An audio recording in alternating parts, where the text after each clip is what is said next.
Hello everybody, and here we are. We are at the final video in this series, the Legend of Korra review series. The show is finally over. And I'm not saying that in like, yay, the show's finally over. I'm more kind of, especially after this finale, I'm like, I'm gonna miss Korra, even though I had my problems with it. So, I guess let's just get right into the review of the finale. We're going to do it like we always do, episode 12 and then episode 13. So starting in episode 12, this episode's called Day of the Colossus, and we find out that everybody had survived the giant cannon blast that Kuvira shot, and I really like that Bolin is the one who kind of, saves them and lifts up the rubble and gets them out, and it was a good fit for that character, and I have to say, Bolin and Mako. I really couldn't pick which one I hated more throughout the series, but Bolin and Mako I've given a lot of flack to. And Bolin, at the very least, I feel like he's really been redeemed in most of the things he's done this season. And that's very surprising to me. But you know what? If the show can make me take a character that I hate and make me not hate them anymore, good on them. So yeah, good for Bolin. So then we find out that Kuvira did not only have the Mechazord, but she also had a bunch of mecha suits, like a ton of them. And I guess that's not surprising, but it was still, I guess, a bit of a shock to me to see all of them marching across the bridge into the city. And so then we cut to everyone, all of Team Avatar, talking about what to do. And I had to chuckle a bit when Korra said she couldn't stop Kuvira from taking Zaofu. And I know I did give her props back in the mid-season when this happened, that she wouldn't just blindly listen to Sue and do whatever she says, but it was still pretty silly that she didn't then try to stop Kuvira after she met with her. If you guys remember, Korra basically said, I'm not going to go and attack her, I'm going to go meet with her, and that meeting pretty much went as badly, I guess, as you could say, where Kuvira was basically like, look, I will accept nothing more than the unconditional surrender. Like, I don't see why after that Korra didn't, say, okay, come on, we gotta fight her now. But, I don't know, I had to chuckle a little bit when right now she was like, I couldn't stop her. I was like, you didn't really try to stop her. I mean, you tried to argue with her, and she pretty much said no. That was the extent of that discussion, if you want to call it that. So, yeah, Lin arrives, and Team Avatar is finally fully back together. The group is complete. And I have to say, it's a bit convenient that there happen to be some prototypes in Asami's office. I mean, it's not too unbelievable, but, they made it seem like everything they were working on was in the building that was destroyed. It's not a big deal. The more Asami, the better, but especially with the end of the series. But I was kind of like, I don't know about that. But, not a big deal. And also, how did I not notice this before? But Bolin and Mako's cousin, I don't remember what his name is. It's like, his name is two letters. It's like Tu or Fu or it's not Wu. It's something like that. That's how it's Earth clanny in that way. I did not realize until this moment that their cousin is voiced by the same guy that voices Beast Boy from Teen Titans, and then the god-awful chibi-esque reboots of Teen Titans Go, which is just terrible. But how did I not notice this from now? I guess because his voice is a lot deeper, but cool. I like that guy. He's very weird if you ever see interviews with him. Like, he's saying this as nicely as possible, and as someone who's, kind of like a fat nerd with glasses, he looks very weird, like when I see him in interviews. Like, he seems kind of like beach bummy. So it's, that's not really a criticism. I just think it's kind of funny that he then is the voice of the character, like Beast Boy. But anyway, so my note here was, we then see the Airbenders begin to attack Kuvira, and I said, I'm very surprised Kuvira didn't end up seriously injuring or killing any of the Airbenders when the first time she shot the spirit whip at him. In fact, I'm also very surprised that nobody really was hurt in Team Avatar when their building was destroyed. Bataar Jr. was injured slightly, but he seemed fine. I don't know. I understand this is Nick, but, I'll talk about this later as well, but if this wasn't Nick, I felt like some characters probably would have died right there when Kuvira destroyed the building. And I know I'm not a fan of just killing characters off to kill them off, but this is the series finale. There is no more after this. So there is no more of the show, at least for now, after this. There might be comics or stuff, but this is the time, and I have been saying this, where I feel like the characters are in real danger. It would have been nice to see that danger realized, and somebody died at that point. I don't know who it could have been. Maybe it was Sue. I'm not going to say Lynn because she's my favorite character. Maybe Mako or someone got killed, but, it just seemed a little bit unrealistic that nobody was really even seriously injured. So then we get Milo's plan, where he's basically going to fill the balloons with paint and drop them on Kuvira's the head of the Megazord. I thought that was actually a really good plan. I was kind of surprised at how smart of a plan that was. I like the idea of using the balloons. In fact, the entire scene where everyone is collectively fighting the Megazord was very, very well done. The animation was fantastic. The way that they were coordinating their attacks in specific ways to attack the Megazord was fantastically done. It was just a great scene all around. And this episode specifically, most of it is just like one really long extended fight scene, which isn't bad. Because, even back in Season 3, which I hated, one of the few things I did say was good was the fight scenes are just amazing in Korra. One of the best things I've ever seen in animation, which is pretty funny coming from a Western cartoon compared to anime, which most people would associate, I would think, with, having great, amazing action scenes. Korra, this last season and this season, some of the best in any of all animation, regardless of where on the world it is. So, great. That whole scene was fantastic. And then we get to see the mecha suits. Go back one point. So then Kuvira shoots the beam and almost like destroys a bunch of airbenders. And so my note was, well, I guess I'm going to take back what I just said because, goddamn, I'm going to reiterate what I said last episode. This really does feel like characters are in danger for like the first time I've ever felt in the series. And that's a credit to Kuvira as a villain. That's a credit really to the series ending because they don't have to hold back anything anymore. But, I really like the idea that the characters really felt in danger throughout this finale. So then we get to see the mecha suits, and I don't know, I found it interesting that they fly by flapping like wings really fast like a hummingbird. I ain't no mechanical engineer, but I'm pretty sure stuff like that would be almost scientifically impossible to do.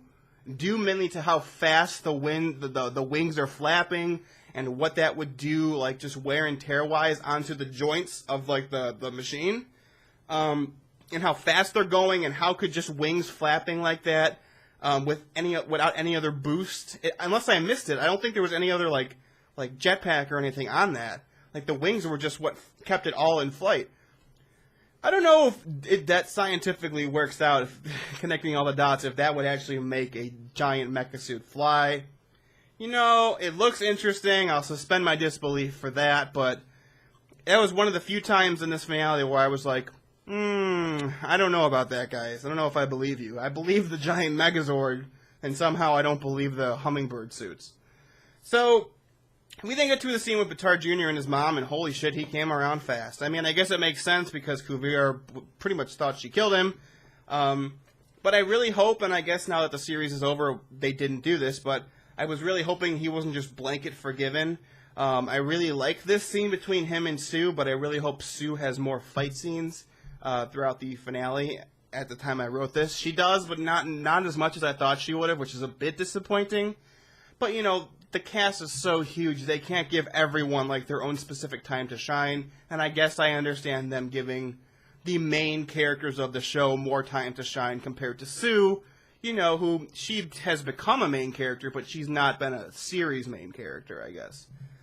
But Sue is one of the new characters that I really like. I guess she's not new anymore, but newer, and I just wish she did a little bit more, because she seemed to kind of, where we first saw her, she was more like aggressive and upfront, and she wasn't afraid of giving her opinion, even though she had a nice person facade. Like if she was pushed, she like didn't take no shits from anyone and was willing to fight her own sister at Zaofu and all this other shenanigans. But like the second half of this season, she seemed kind of become just more passive in a lot of ways.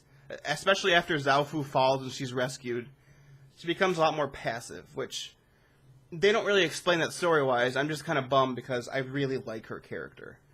So, that was a much longer note than I intended. What's my next note on my list?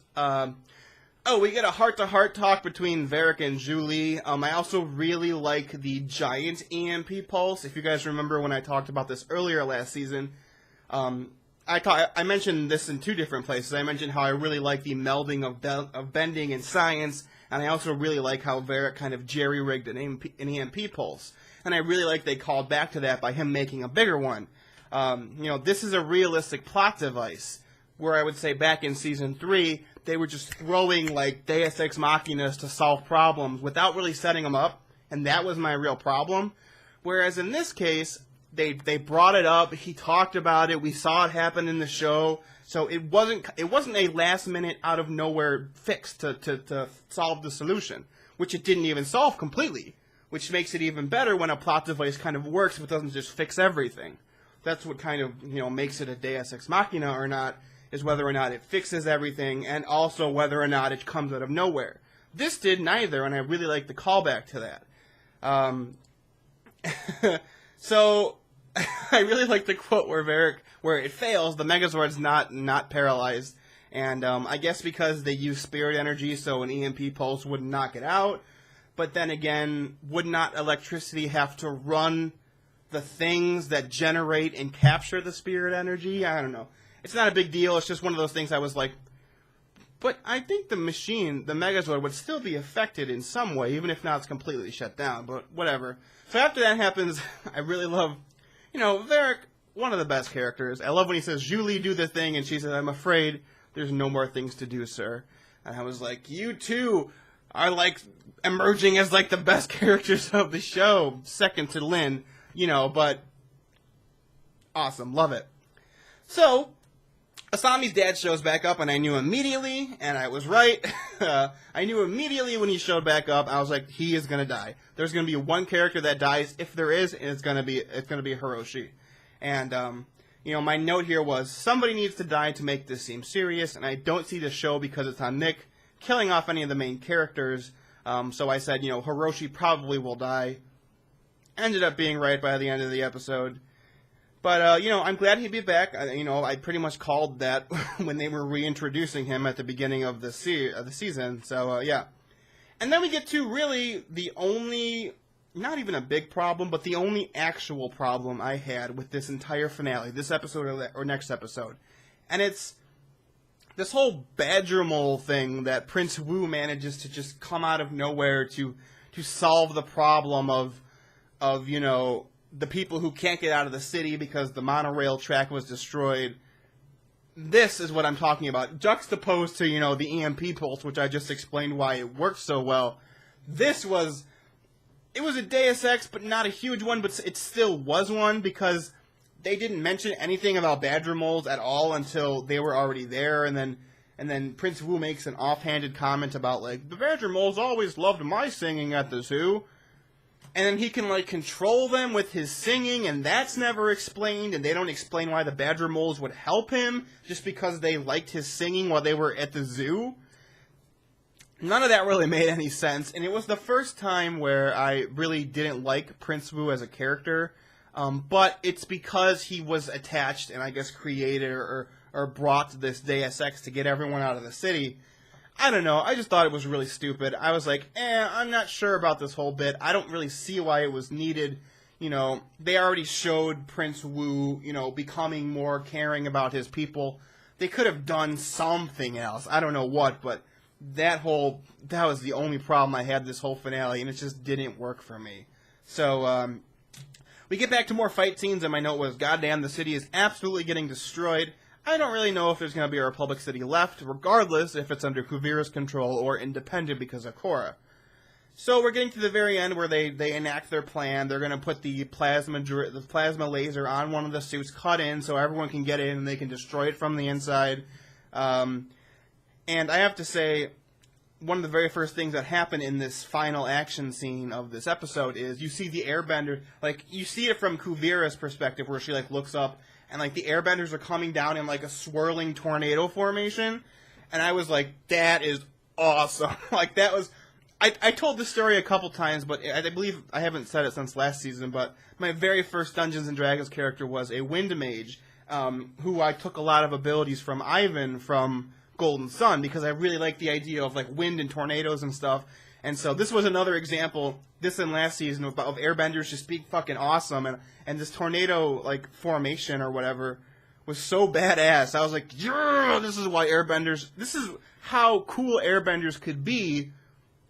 But I guess they couldn't show it with just Aang because of Aang's philosophy. They couldn't show it in the first series. I get it. I'm not even complaining about it. Because, you know, he's all peaceful and blah, blah, blah, blah. And then Tenzin, really, he doesn't like, actively fight that much. But once we see, like, them coming down in the tornado, like, in the formation of a circle and spinning as it comes down, whew, that was really cool. That was one of my favorite scenes of the whole finale.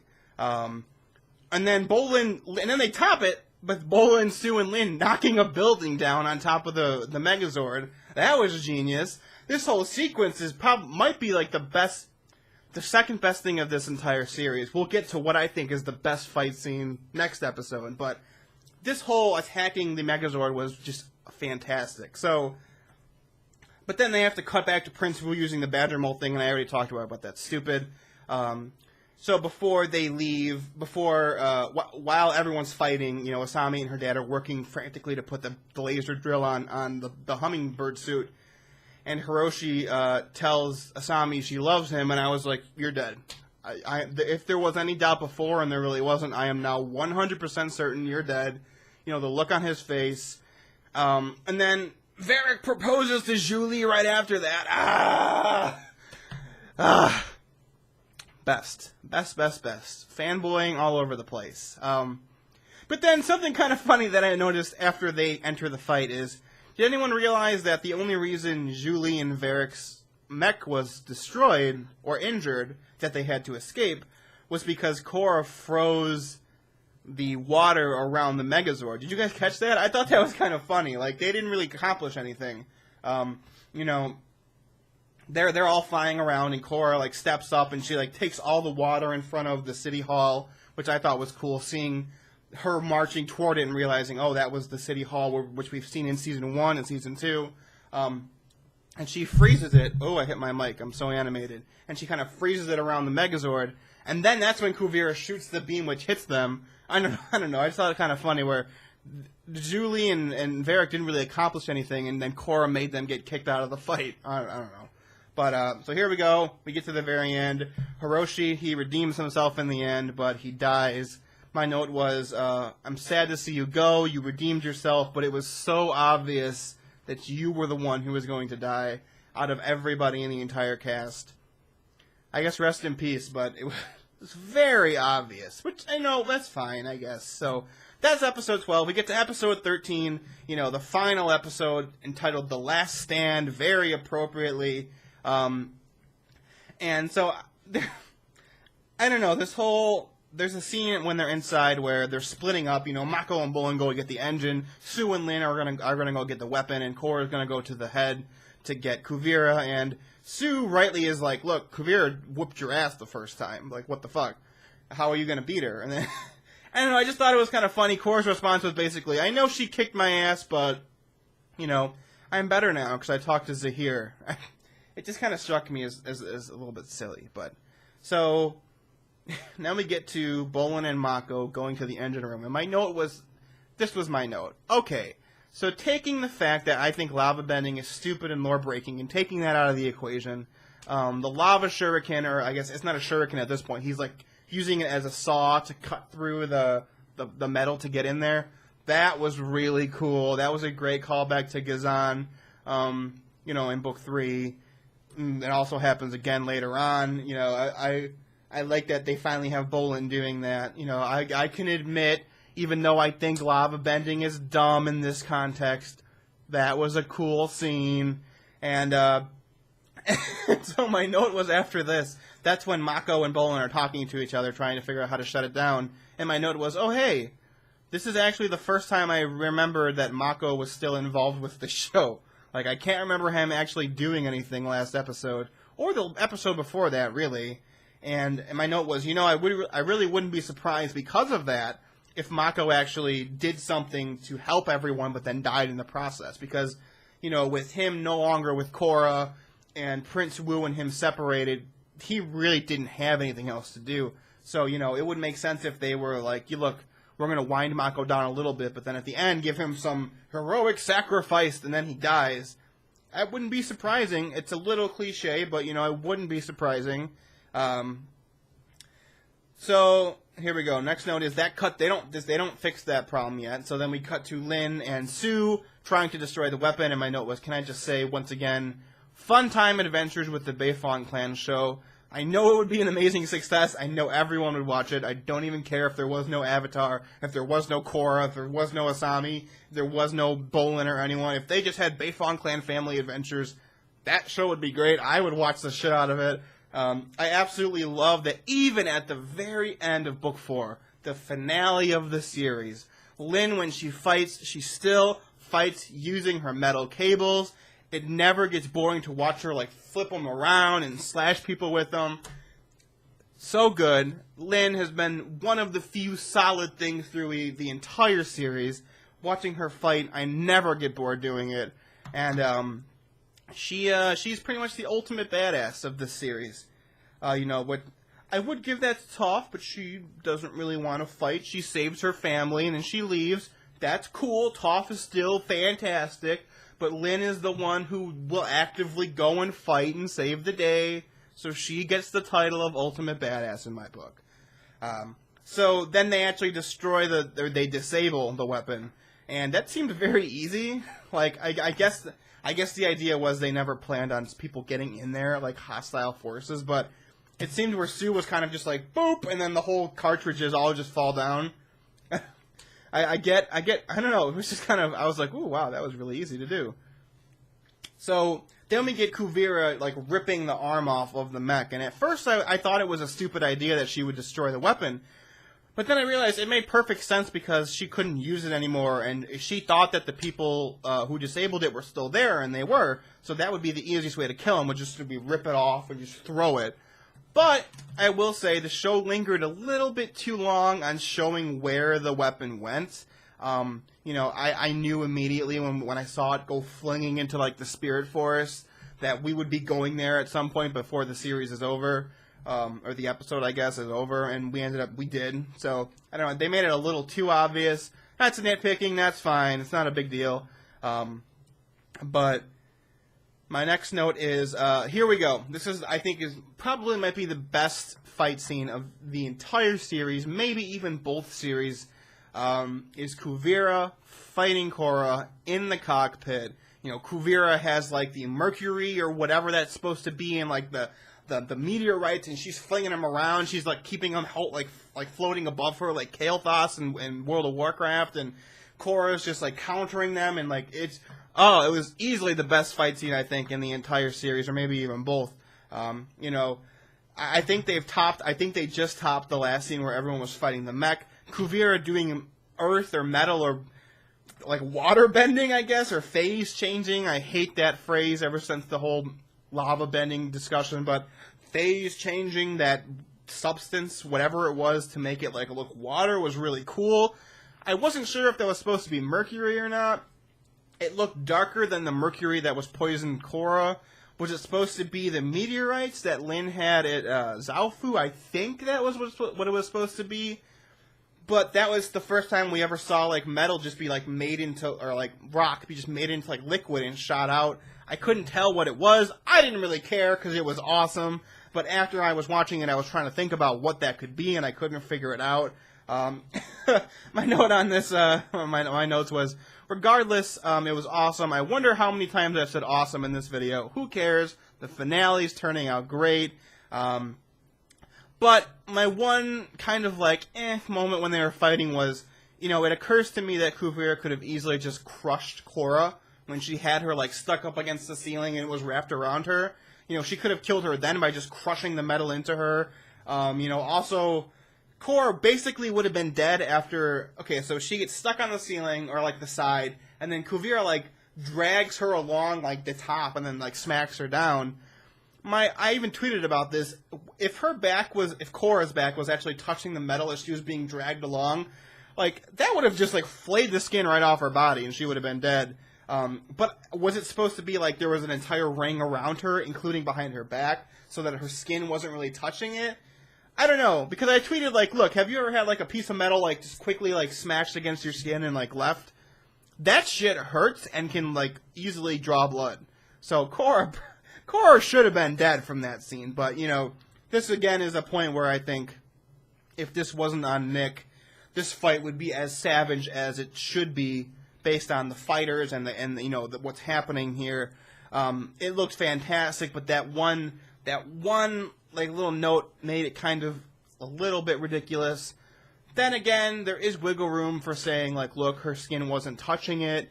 But still, if it wasn't, then what was the point of it? Because Kuvira didn't, that wasn't like some amazing, like, finishing move she used on her. You know, she just kind of dragged her around and then slammed her to the ground. You know, if we were supposed to think that the skin wasn't touching it, and, like, she was being dragged, that would have been, like, a finishing move. I would have been like, oh, shit, she died. But she should have died based on what happened. I don't know. So we get back to the engine room, and my note was, all right, fine. All right, fine. I said it 3 times, so once more. All right, fine. And the last one was in caps, so.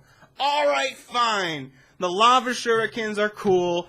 God damn it, they finally won me over. And then I said, oh, shit. Is Mako going to heroic sacrifice himself to destroy the engine? I think that's what's about to happen here. So that ends up blowing up, and Mako, you know, he doesn't die. He ends up getting away. You know, with how insignificant he really has been this season, I felt like it would have been a good punch to the heart if he did die. Because, you know, him destroying the engine did destroy the robot. So it would have been a worthy heroic sacrifice. You know, Kuvira still would have been alive, but the biggest danger of her army would have been dealt with, and it would have been because of Mako. I don't know, I felt like he should have died there. It would have made the story more impactful.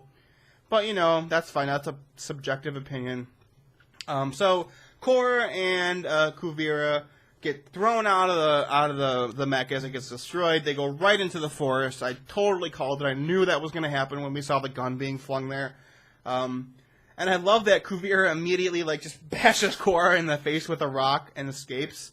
Such an actual realistic thing for a villain to do whose plan has been ruined. And I wanted to bring this up because I remember talking about last season where Zahir's plan basically has been ruined by the time they're outside and the tornado's going around, and how I thought, like, it would have been more realistic if she just started choking Korra. I remember I brought that up.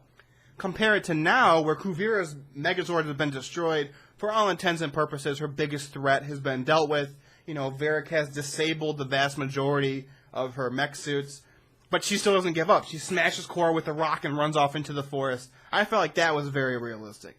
And props to Zelda Williams, man. Top-notch voice acting here.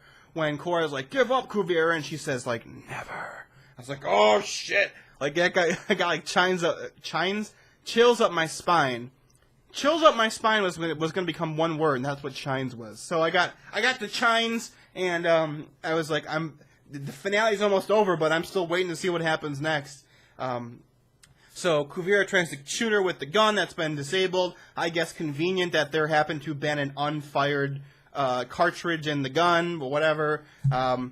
So she does it. The gun starts going crazy because they're in, like, the spirit, like a spirit area, and it's fueling the gun. And Korra just steps in front and energy bends it.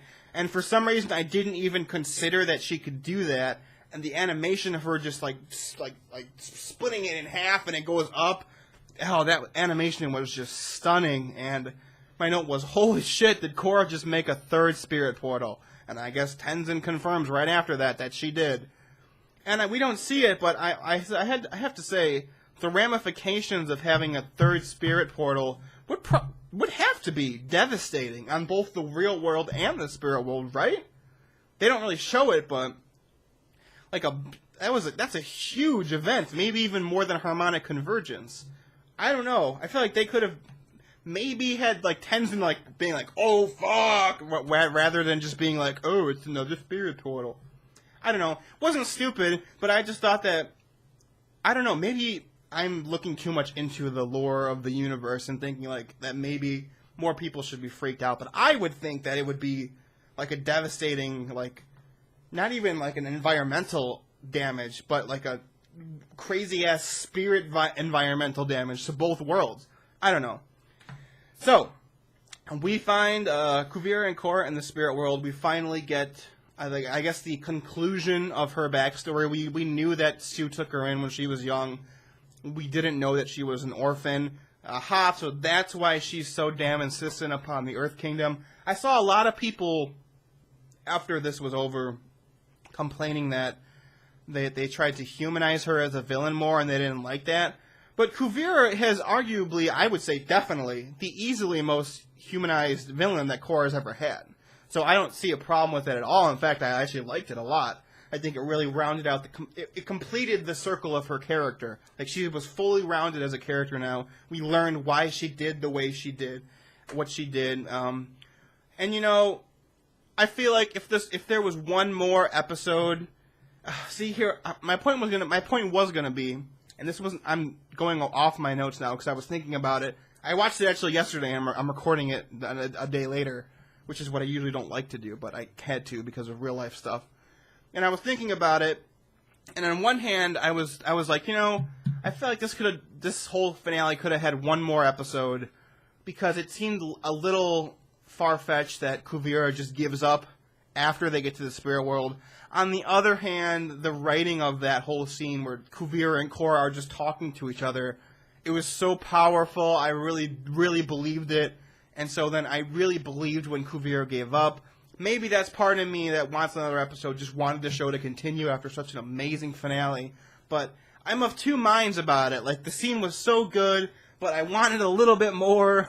I'm just being selfish at this point. I don't care. But so everything gets resolved. Kuvira goes into custody. I'm very glad that even after she apologizes to Sue, Sue basically tells Kuvira, you have a lot to answer for. Like, she doesn't give her any resolution to her apology. I thought that was appropriate, and I'm glad that Sue didn't be like, it's okay, mwah. Like, you're still my daughter-in-law. I'm glad Sue basically was like, fuck you, bitch, look what you did. So then we get to Varric and Julie's marriage, and I don't understand why Bolin was overseeing it. That didn't make any sense. I really just didn't get it. Like, why would they pick him? Was it supposed to be to make it silly? I don't really know.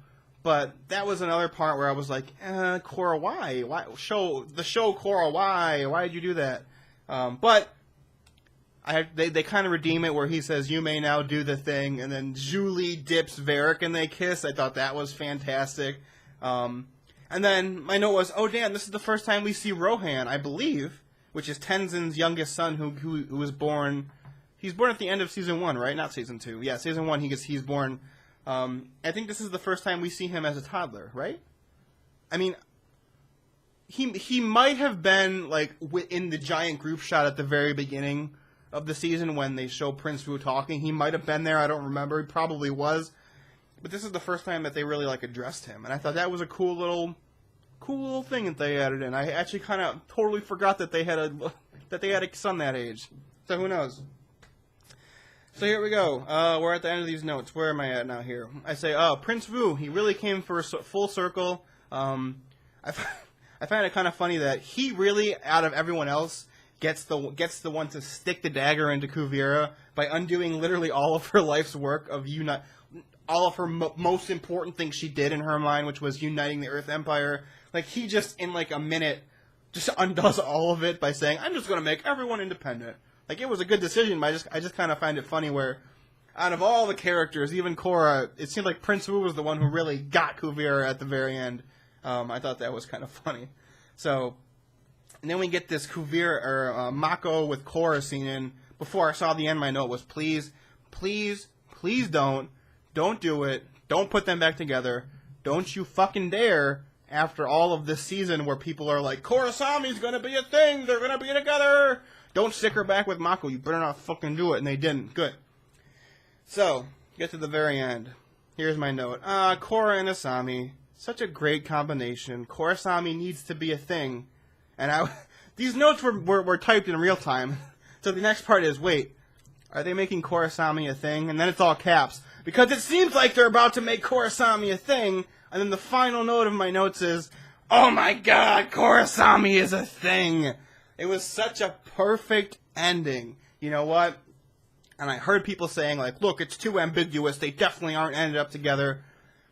They did. Fuck the unbelievers. They ended up together. Like, you don't look longingly into a platonic friend's eyes as you hold their hand and go into, like, this next spirit realm. That was more than friendship hand holding and longing gazing. Like, there's gonna be some, I'm not gonna go there, but they're definitely more than friends. And you know what? I liked it. I thought it was good. I saw some people also complaining, like, they didn't have to shoehorn the whole gay thing in there. Look, I am someone of that community. I am a gay person. I thought it was really well done. You know, I'm trying to wrap my head around how people thought it was so stupid. There was so many, like, hints, like, longing gazes throughout the series. You know, Korra only wrote to Asami and nobody else. You know, they shared all that time together. Asami was the one who took care of her after getting in Season 3. So to say that there was no evidence that they were becoming very close, I'd say is just people not paying attention to the show. So, Korra Asami, it's a thing. It's all but confirmed. You know, I was looking through tweets of people on the show. You know, Zuko, the guy who voices Zuko. You know, Rufio. I can't remember his name right now. He basically said, "Look, I'm Team Korra Asami. That definitely is how I thought it happened."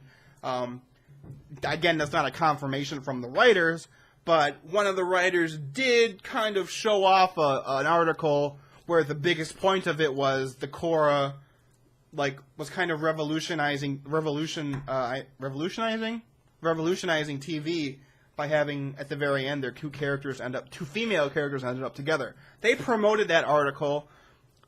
Again, you can still say that's not necessarily a confirmation. It could just them be promoting something that was giving them a lot of praise. I feel like it takes a lot more mental gymnastics to have them not be together than it does to have them be together. And I really am not someone who, like, ships people. I'm not, like, really a shipper. But I don't, like, come on. They ended up together at the end. So, there we go. You know, I'm a little sad now that Korra's over. I gave it a lot of shit. I will be the first to admit it. I gave Korra a lot of shit, and I felt like a lot of it of Season 3 was very well deserved. I felt like I was not being unfair. A lot of you disagreed. You thought I was being very unfair on Season 3. Whatever, we will agree to disagree, but I feel like we can all agree that the finale and a lot of Season 4, I felt like most of Season 4 and the finale, fantastic. Very, very good. Which makes me a little bummed that last season and Season 2 weren't great. But it was a great send-off to the show. You know, I really hope if the creators come back to the Avatar universe, they promptly tell Nick to fuck off after all the shit that they did to them. Especially in this season, forcing them online, supposedly making them choose between firing animators and you know, making a clip show. And I say supposedly not because I don't believe them, but because maybe there could have been a third option of just not having an episode, which I would have liked. But then again, I don't know if that was contractually possible. But anyway, you know, they really need to tell Nick to fuck off. And I actually heard, and I can't tell... What I'm about to say, I can't verify. I can't prove it 100%. But, from what I hear, the ending of Korra that the Nick, not executives, but whoever at Nick, like, oversees the show before it comes out, what they saw, the end, was not the ending that we got. Apparently, and this was from an animator who worked on Korra, my dog is very sad that Korra's over, if you can tell. But supposedly, one of the animators, I have to go handle the dog because he's going to continue barking through the end of this, so I'll be right back. Alright, so the animator of Korra, I'm laughing, you didn't see anything, but I just had to get up and go downstairs and get the dog. But one of the animators who worked on Korra, on the English side, so I believe the studio, I talked about this at the beginning of Season 3 review, but I can't remember what they're called, Studio whatever, in Korea, I believe, but one of the English animators, they said that the ending that the Nick executives, or whoever sees it before it comes out, saw was just Korra and Asami standing side by side like this. They weren't looking at each other, they weren't even holding hands, and then just walking into the spirit portal. And what we ended up getting was way more romantic than what they got. So if that is actually the truth, and that was kind of like a last fuck you to Nick, great job, guys. I thought that was great. I really hope if somehow the show comes, a show in the Avatar universe or whatever, ends up coming back. I don't know how long Nick has the Avatar copyright, probably for a very long time, but I would love to see it on any other platform but Nick. Netflix, Adult Swim, whatever else, crowdfund it for all I care. I feel like if they were like, we want to do more Korra, like, we're going to do crowdfunding. Is that okay, guys? I bet you they would easily make all the money they needed, but whatever, if it does ever inevitably come back, and I think that there will be some things, at the very least there will be some comics. Fuck Nick, man. They really screwed Korra at the end. And they really screwed The Last Airbender, too, in a lot of ways, making, drastic waits between seasons, and not really advertising things well. I don't know what it is with Nick and Cartoon Network just not treating their animated series, the serious ones, not like SpongeBob and not Steven Universe, because that show's actually pretty good, but Uncle Grandpa on Nickelodeon, which is just fucking ridiculously stupid. I don't understand why they treat these serious animation shows so terribly. Legend of Korra, The Last Airbender, Teen Titans got really screwed by Cartoon Network, Young Justice got fucked over by Cartoon Network. I don't get it. There is a definite large fan base for these things, and I just don't understand why these two stations, I guess because it's easier just to put out a bunch of vain bullshit like SpongeBob. It makes more money than actual good content. I guess that's why they do it, but man, could you imagine Korra on Netflix or Last Airbender on Netflix or crowdfunded some other way? It would be as good as I think that it should be. Not to say that the series weren't great; they were. Last Airbender was fantastic. Korra was very good. Maybe not as good, but still very good. I feel like as good as they should be, though, would be if they were on Netflix or HBO or some other way. But anyway, rambling aside. I am kind of sad to see Korra go. I did give it a lot of shit. I feel like a lot of it was well deserved, but I didn't want it to fail. Even though I did say at the end of the last season I wasn't sure if I was going to watch season 4. But I don't believe I ever said that. I don't believe I ever said then because of that I believe Korra should fail. I believe I did say that it should probably end after season 4 then, but season 4 really redeemed it. So. It sounds like I'm trying to go back on my words. I'm not. In the order that I watched things and that they came out, I felt like they still hold true. But, when a show does very well at the end, I believe it should continue. And the way they ended Korra leaves it open for a lot of other things. And I didn't even mention it on my notes. I actually skipped over it, but right before the end, when Korra's talking to Tenzin, she says, she says something to the effect of, I believe this is what she says, but I feel, I can't speak because I'm getting a little emotional. She says, but I feel I've only just begun. And she says it to Tenzin at the very end, and I was like, man. That conversation, I was holding it together. I was holding it together in the finale. I wasn't crying. I wasn't. And then she said that, and I was like, no! And I just started tears everywhere, and I was like, no!